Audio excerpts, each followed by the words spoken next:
ಇವರೊಂದು 10 ಜನ ಸೇರಿಕೊಂಡು ಕಾಂಗ್ರೆಸ್ ಅವರ ಆಡತದಲ್ಲಿ ಇಟ್ಕೊಂಡಿದ್ದಾರೆ. ಒಂದು ಬೋವಿ ಕಮ್ಯುನಿಟಿ ಓಟನ್ನೇ ಸುಧಾರಣೆ ಮಾಡೋಕ್ಕೆ ಆದಿನಾರಾಯಣ ಕೈಲಿ ಆಗಲಿಲ್ಲ. ಆ ಓಟನ್ನೇ ಸರಿ ಮಾಡೋಕ್ಕಾಗಲಿಲ್ಲ. ನಿನ್ನ ನಾನು ಖುದ್ದಾಗಿ 3 ಸಲ ಹೇಳಿದ್ದೀನಿ. ಇರ್ತಕ್ಕಂಥ ಇವಾಗ ಬೋವಿ ಕಮ್ಯುನಿಟಿಯಲ್ಲಿ ಇರ್ತಕ್ಕಂಥವ್ರು ಒಂದು 16ರಿಂದ 17, 18 ಸಾವಿರ 20 ಸಾವಿರ ನೀರು. ಆ 20 ಸಾವಿರನ ಒಗ್ಗೂಡಿಸ್ಕೊಂಡು ಒಂದು ಕಡೆ ಸೇರಿಸಿ ಅವ್ರನ್ನೆಲ್ಲರೂ ಒಂದು ಒಮ್ಮತವಾಗಿ ತಗೊಳೋಕ್ಕೆ ನಿಮ್ಮ ಕೈಲಾಗ್ತಾ ಇಲ್ಲ.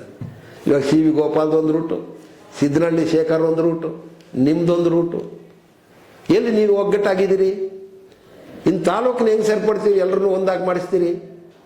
ನಿಮ್ಮ ಕಮ್ಯುನಿಟಿ ಇರ್ತಕ್ಕಂಥ ಒಂದು 16, 17 ನನಗೆ ಗೊತ್ತಂಗೆ ಒಂದು 18 ಇರ್ಬೋದು. ಇಲ್ಲ ಮೊನ್ನೆ ಯಾರೋ ಹೇಳ್ತಾ ಇದ್ರು 22 ಸಾವಿರ ಇದ್ದೀವಿ ಅಂತ. ಅದರಲ್ಲಿ 6ರಿಂದ 7 ಸಾವಿರ ಓಟು ಬೆಂಗಳೂರಲ್ಲಿ ಕೆಲಸಗಳ ಮೇಲಿದ್ದಾರೆ. ಚುನಾವಣೆ ಬಂದರೆ ಒಂದು 2 ಸಾವಿರ ಬರ್ಬೋದು, ಒಂದು 3 ಸಾವಿರ ಆಗ್ಬೋದು. ಅದರಲ್ಲಿ ಈ ಎಲ್ಲ ಕಮ್ಯುನಿಟಿಯವರು ಫಸ್ಟ್ ಟೈಮ್ ನೀವು ಆದಿನಾರಾಯಣ ಎಲೆಕ್ಷನ್ ನಿಂತಾಗ ಆ ಕಮ್ಯುನಿಟಿ ಅವರೆಲ್ಲರೂ ಓಟ್ ಹಾಕಿದ್ರ? ನಿಮಗೆ ಹಾಕಲಿಲ್ಲ. ಎಸ್, ಅದೇ ಮಲ್ಲೇಶ್ ಬಾಬು ನಿಂತಾಗ ನಮ್ಮವನು ಅಂತ ಓಟ್ ಹಾಕಿದ್ರು. ಪದಕಾಷ್ಟಿ ವೆಂಕಟಮುನಿ ಇದ್ದಾಗ ಮಾತ್ರ ಒಂದಾಗಿದ್ದ ತಾಲೂಕಿನಲ್ಲೆಲ್ಲ ಬೋವಿಯವರು. ಅದಾದಮೇಲೆ ಛಿದ್ರ ಆಗೋಗಿದ್ರು.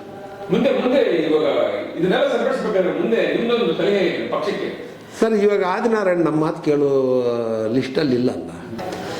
ಇವರೊಂದು 10 ಜನ ಸೇರಿಕೊಂಡು ಕಾಂಗ್ರೆಸ್ ಅವರ ಆಡತದಲ್ಲಿ ಇಟ್ಕೊಂಡಿದ್ದಾರೆ.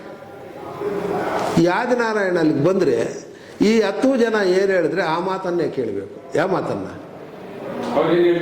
ಅದನ್ನು ಅವ್ರಿಗೆ ಸ್ವೈಚ್ಛಿಕವಾಗಿ ಒಂದು ಕ್ಷೇತ್ರಕ್ಕೆ ಇವ್ರು 10 ಜನ ಬಿಟ್ಟು ಎಲ್ಲಾದ್ರೂ ಹೋಗಕ್ಕೆ ಸಾಧ್ಯವಾ?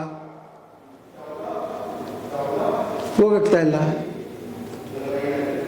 ಪಾರ್ಟಿನ ಕಟ್ಟಬೇಕು ಅಂತ ಹೇಳಿದಾಗ ಒಂದು ಗ್ರಾಸ್ ಲೆವೆಲ್ ರೂಟಿಂದ ಹೋಗಬೇಕು. ಎಲ್ಲರೂ ಸೇರಿ ಒಮ್ಮತವಾಗಿ ಒಂದು ನಿರ್ಣಯಕ್ಕೆ ಬಂದು ಕಾಂಗ್ರೆಸ್ ಗೆಲ್ಲಿಸಲೇಬೇಕು ಅಂದರೆ 100ಕ್ಕೆ 100 ಗೆಲ್ಲಿಸ್ಬೋದು. ಇವಾಗ ನಮಗೂ JDS ನವ್ರು ಹೇಳ್ತಾ ಇದ್ರು ಏನಂತ, 15 ವರ್ಷ ಆಗಿತ್ತು ನಾವು ಅಧಿಕಾರ ಕಳ್ಕೊಂಡೋಗಿ ಅಂತ. ಕಾಂಗ್ರೆಸ್ ಸಿಂಪಲ್ಗೆ ಓಟ್ ಆಗಿ 15 ವರ್ಷ ಆಗಿದೆ. ಅಂಬರೀಷ್ ಓಟ್ ಹಾಕಿದ ಮೇಲೆ ಮತ್ತೆ ನಾಗೇಶ್ ಗೆದ್ದಿದ್ದು, ಕೊತ್ತೂರು ಮಂಜು ಗೆದ್ದಿದ್ದು ಇಂಡಿಪೆಂಡೆಂಟ್. ಕಾಂಗ್ರೆಸ್ನ ಸಿಂಬಲ್ಗೆ ಓಟ್ ಹಾಕಿ ಈ ಸಮೃದ್ಧಿ ಮಂಜುನಾಥ್ ಟರ್ಮ್ ಮುಗಿದ್ರೆ 15 ವರ್ಷ ಆಗ್ತದೆ. ಕೊತ್ತೂರು ಮಂಜುನಾಥ್ ಶಾಸಕರಾಗಿದ್ದಾಗ ಯಾವ ಕೂಡ ಇಲ್ಲ. ಕೊತ್ತೂರು ಮಂಜುನಾಥ್ ಸ್ವತಂತ್ರ ಅಭ್ಯರ್ಥಿಯಾಗಿ ನಾಗೇಶ್ ಗೆಲ್ಸಾಗ ಅವು ಕೂಡ ಯಾವ ಇಲ್ಲ. ಕೊತ್ತೂರು ಮಂಜುನಾಥ್ ಕೋಲಾರ ಹೋದ್ಮೇಲೆ ಕಾಂಗ್ರೆಸ್ನ ಪರಿಸ್ಥಿತಿ ಸ್ವಲ್ಪ ಎಲ್ಲೋ ಒಂದ್ ಕಡೆ ಹಿನ್ನಡೆ ಆಯ್ತು. ಹೌದು, ಕೊತ್ತೂರು ಮಂಜುನಾಥ್ ಅವರು ಗಮನಿಸ್ತಾ ಇಲ್ಲ. ಯಾಕೆ ಇಲ್ಲ, ಗಮನಿಸ್ತಾ ಇದ್ದಾರೆ. ಅವ್ರಿಗೆ ತಲೆಗೂ ಎಲ್ಲ ಹೇಳಿದ್ದಾರೆ. ಅವ್ರು ಕೋಲಾರನ ಕ್ಷೇತ್ರ ನೋಡ್ಕೊಳ್ಳೋದೇ ಅವ್ರಿಗೆ ದೊಡ್ಡ ಬ್ಯುಸಿಯಾಗಿರ್ತದೆ. ಅವರು ಇಲ್ಲಿ ಮೊದಲೇನಾಯಿತು, ಒಂದು ಜಾತ್ರೆ ಆಗಲಿ ಒಂದು ಇದಾಗಲಿ ಬರೋದು, ಮುಳುವಾಗಿ ಬರೋದು, ಅವರೇ ಅಲ್ಲಿದ್ದಾರೆ ಇವ್ರು ಎಲ್ಲಿದ್ದಾರೆ ಅಂತ ಮಾತಾಡ್ತಾ ಇದ್ರು. ಅವ್ರು ಹೇಳಿದ್ದಾರೆ ನಮ್ಮ ನಾಯಕರು ಸಮೃದ್ಧಿ ಆದಿನಾರಾಯಣ ಅವರೇ ನಮ್ಮ ಮುಂದಿನ ಚುನಾವಣೆ ಅಭ್ಯರ್ಥಿಗಳು ಅಂತ ಹೇಳಿದ್ದಾರೆ. ಅವ್ರ ಕಾರ್ಯಕ್ರಮ ಏನಾದರೂ ಕರೆದ್ರೆ ಬರ್ತಾರೆ, ಅಟೆಂಡ್ ಮಾಡ್ತಾರೆ, ಹೋಗ್ತಾರೆ. ಆದರೆ S S S S Kothur Manju ಅವರೇ ನೇರವಾಗಿ ಮುಳಬಾಗಲ್ ತಾಲೂಕನ್ನು ಇನ್ಚಾರ್ಜ್ ತೆಗೆದು ಹಳಬರ್ನೆಲ್ಲರನ್ನು ಕರೆಸ್ಕೊಂಡು ಅವರೇನಾದರೂ ಮುಖಂಡತ್ವದಲ್ಲಿ ಚುನಾವಣೆ ಬಯಸಿದ್ರೆ ಆದಿನಾರಾಯಣ ಸುಗಮವಾಗಿ ಗೆಲ್ಲಲಿಕ್ಕೆ ಸಾಧ್ಯವಾಗ್ತದೆ. ಇಲ್ಲಾಂದರೆ ಕಷ್ಟ ಆಗ್ತದೆ. ಏನು ಅಂದರೆ ಮುಂದಿನ ಚುನಾವಣೆಯಲ್ಲಿ ನಾವು ಶೇಖರ್ ಅವರಿಗೆ ಅಭ್ಯರ್ಥಿ ಮಾಡ್ತೀವಿ ಅಂತ ಹೇಳಿದ್ರು. ಅವ್ರ ತಾಯಿ 11th ಡೇ ಸೆರೆಮನಿಯಾಗಿಂತ ಮುಂಚಿತವಾಗಿ ಅವರೊಂದು ಪೋಸ್ಟರ್ ಕೊಟ್ಟಿದ್ದರು. ಅವರೇ ಕೊಟ್ಟರು, ಅವ್ರ ಫಾಲೋವರ್ಸ್ ಕೊಟ್ಟರು, ಅವ್ರ ಅಭಿಮಾನಿಗಳು ಕೊಟ್ಟರು. ಸಿದ್ದನಹಳ್ಳಿ ಶೇಖರ್ ಅವರು CPM ಅಭ್ಯರ್ಥಿ 2028ಕ್ಕೆ ಅಂತ ಒಂದು ಪೋಸ್ಟರ್ ಹಾಕ್ಕೊಂಡಿದ್ದಾರೆ ನೆನ್ನೆ ಮೊನ್ನೆ. 100ಕ್ಕೆ 100 ಅಲಿಯನ್ಸು ಕಾಂಗ್ರೆಸ್ಸು ಕಮ್ಯುನಿಸ್ಟು ಎರಡು ಅಲಿಯನ್ಸ್ ತಾನೆ. ಆವಾಗ ಕಾಂಗ್ರೆಸ್ನವ್ರು ಬಿ ಫಾರ್ಮ್ ಕೊಟ್ಟರೆ ಶೇಖರ್ ಅವರು ಎಲ್ಲಿ ಹೋಗ್ತಾರೆ? ಕಾಂಗ್ರೆಸ್ಗೆ ಮಾಡಬೇಕು. ಈಗ ಶೇಖರ್ ಅವರು ಚುನಾವಣೆಗೆ ಕಂಟೆಸ್ಟ್ ಮಾಡ್ತಾರೆ. ಅವ್ರು JDS ಬಂದಿದ್ದ ಅವಾಗ ಉದ್ದೇಶ ಮುಳಬಾಗಿಲು ಬಂದಿದ್ದ ಉದ್ದೇಶ ಮಾಡಬೇಕಾಗ್ತದೆ.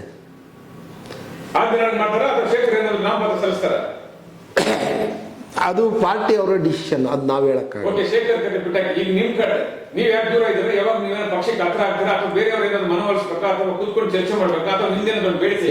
ನಮ್ದು ಯಾವುದು ಬೇಡಿಕೆ ಇಲ್ಲ.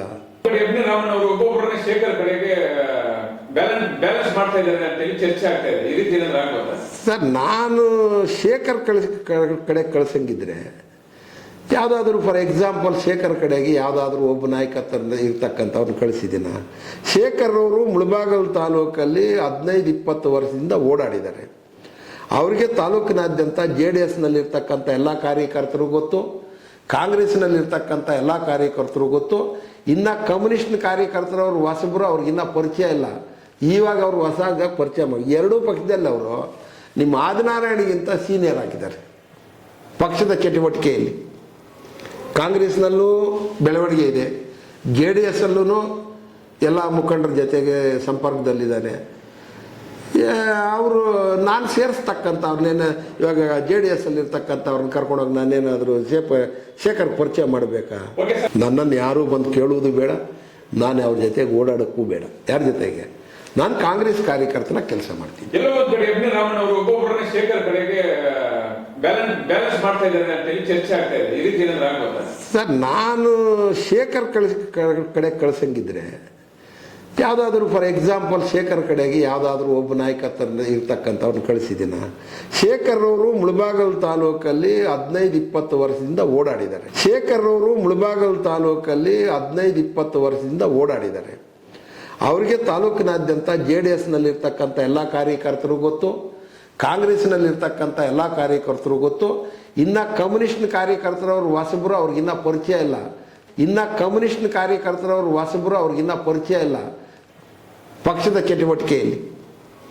ಕಾಂಗ್ರೆಸ್ನಲ್ಲೂ ಬೆಳವಣಿಗೆ ಇದೆ, JDSಲ್ಲೂ ಎಲ್ಲ ಮುಖಂಡರ ಜೊತೆಗೆ ಸಂಪರ್ಕದಲ್ಲಿದ್ದಾನೆ. ಅವರು ನಾನು ಸೇರಿಸ್ತಕ್ಕಂಥ ಅವ್ರನ್ನೇನು ಇವಾಗ JDSಲ್ಲಿರ್ತಕ್ಕಂಥವ್ರನ್ನ ಕರ್ಕೊಂಡೋಗಿ ನಾನೇನಾದರೂ ಶೇಖರ್ ಪರಿಚಯ ಮಾಡಬೇಕಾ?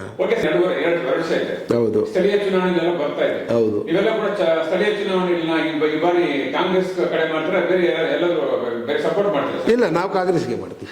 ಇನ್ ಕೇಸ್ ಆಯ್ತು ಕಾಂಗ್ರೆಸ್ಗೆ ಅವರು ಬರ್ಲಿ ಬರಲಿ ಮಾತಾಡಿದ್ರೆ ಕಾಂಗ್ರೆಸ್ ಬೇರೆಯವ್ರು ಬಂದು ಏನಾದ್ರು ಚರ್ಚೆ ಮಾಡಿದ್ರೆ ಅವ್ರ ಕಡೆ ಹೋಗೋದಿಲ್ಲ. ಇಲ್ಲ. ಸೊ ಮುಂಬರುವ ಲೋಕಸಭಾ ವಿಧಾನಸಭಾ ಚುನಾವಣೆ ನಿಮ್ ಪ್ರಕಾರ ಮುಳಬಾಗಿಲಿನಲ್ಲಿ ಇವಾಗ JDS ಮೆಜಾರಿಟಿ ಇದೆ, JDS ಶಾಸಕ ಸ್ಥಳೀಯ ಶಾಸಕಿದ್ದಾರೆ. ಹೌದು. ಮುಂಬರುವ ವಿಧಾನಸಭೆ ಚುನಾವಣೆಯಲ್ಲಿ ಯಾವ ಪಕ್ಷ ಗೆಲ್ಬಹುದು, ಯಾವ ಪಕ್ಷಕ್ಕೆ ನೀವು ಸಪೋರ್ಟ್ ಮಾಡ್ತೀರಿ? ಸರ್, ಕಾಂಗ್ರೆಸ್ಸೇ ಗೆಲ್ಲಬೇಕು ಅಂತಾನೆ ಎಲ್ಲರದ್ದು ಉದ್ದೇಶ. ಕಾಂಗ್ರೆಸ್ಸಲ್ಲಿ ಇರ್ತಕ್ಕಂಥ ನೀವು ಕೇಳಿದ್ರಲ್ಲ, JDSನಲ್ಲಿ ಇರ್ತಕ್ಕಂಥವ್ರು ಎಷ್ಟೇ ಬಿರುಕುಗಳು ಬಂದ್ರೇನು ಎಲ್ಲ ಒಗ್ಗೂಡ್ಕೊಂಡು JDS ಒಂದಾಗ್ತಾರೆ ಅಂತ. ಕಾಂಗ್ರೆಸ್ನಲ್ಲಿನೂ ಒಂದೇ, ಕಾಂಗ್ರೆಸ್ಸಲ್ಲಿ ಅಭ್ಯರ್ಥಿ ಆಗತಕ್ಕಂಥವ್ರು ಒಗ್ಗೂಡಿಸ್ಕೊಂಡು ಹೋಗ್ಬೇಕು. ವೀಕ್ಷಕರೇ, ಇಂತಹ ವಿಡಿಯೋ ನೋಡಬೇಕಾದ್ರೆ ಐಡಿಯಾ ನ್ಯೂಸ್ ಅನ್ನು ಸಬ್ಸ್ಕ್ರೈಬ್ ಮಾಡಿ, ಶೇರ್ ಮಾಡಿ, ಲೈಕ್ ಮಾಡಿ. ಕ್ಯಾಮರಾಮನ್ ಗೌತಮ್ ಜೊತೆ ಐಡಿಯಾ ಮಂಜು, ಐಡಿಯಾ ನ್ಯೂಸ್.